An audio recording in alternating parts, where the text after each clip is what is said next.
Yes, guys, welcome back to Breaking Into Banking podcast. You're listening to our third episode. In the last one, we looked at the structure of an investment bank, and today we're going to do a bit of a deep dive, but more about that in a minute. First of all, as always, you're joined by your co-hosts, Mache. And Jacob. And in this episode, we're actually tackling one of the most common questions we get and what actually is investment banking? Now, if you joined us for episode 2, you remember we broke down the structure of an investment bank, but one of the things that we didn't actually touch on was that an investment bank is not the same thing as an investment banking. We did mention that. However, we just wanted to make it a bit more clear and make an episode about it.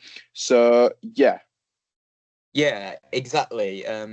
Investment banking essentially as a career, as an arm of a bank refers to the investment banking division or IBD, and it's just one part of an overall bank.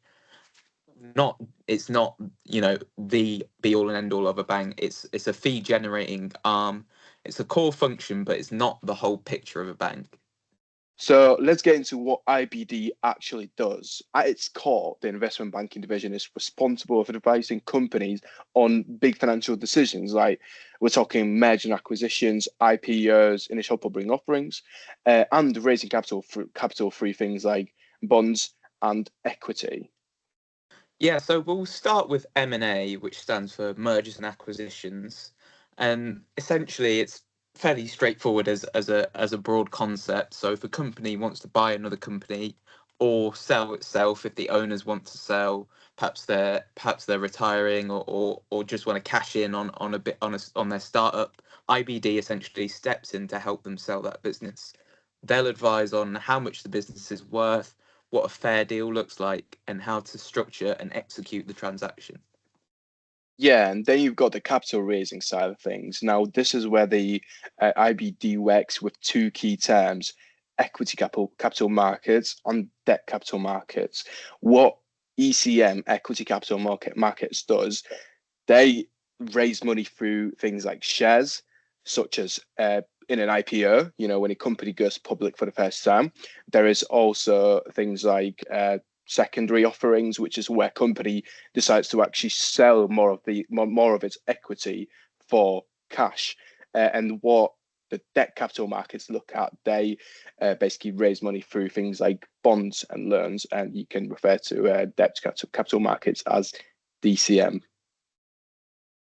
Yeah, and both of these teams actually work really closely with the sort of final subdivision within investment banking, which is the industry coverage group. So these are things like TMT, tech, media, telecoms, healthcare, energy, industrials is another really big one, and so on. And essentially, what these teams do is rather than specializing in a product like M&A, ECM, etc., they actually specialize in a specific sector and help tailor the advice, so the M&A advice, to that specific industry.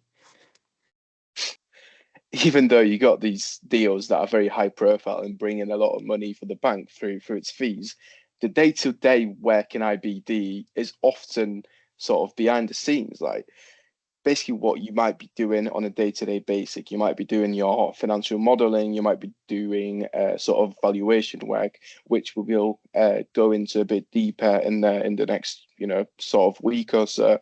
And you've got a lot of creating pitch books, basically the presentations you use when pitching ideas to clients. Yeah, you're definitely going to be spending a lot of time in those Excel sheets and those PowerPoint slides. And the sort of main valuation techniques that the bankers use are your infamous DCF, discounted cash flow, comps, and precedent transactions.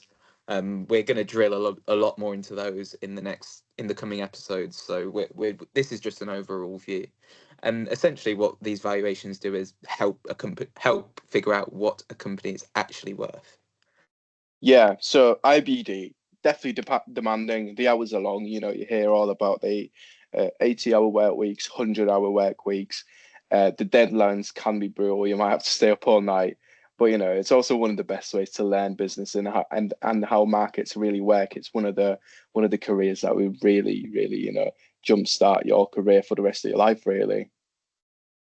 Yeah, so just as a final wrap up, investment banking division, it's all about advising clients on transactions and helping them raise capital and ultimately achieve their goals.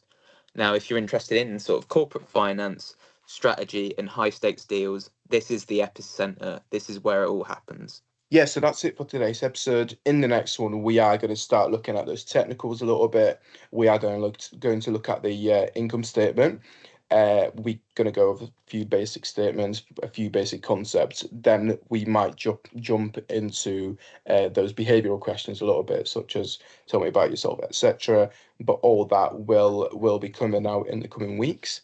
And yeah, thank you guys for tuning in to Breaking Into Banking. I hope you're enjoying the series. Make sure to follow us and leave us a review. It really, really does help.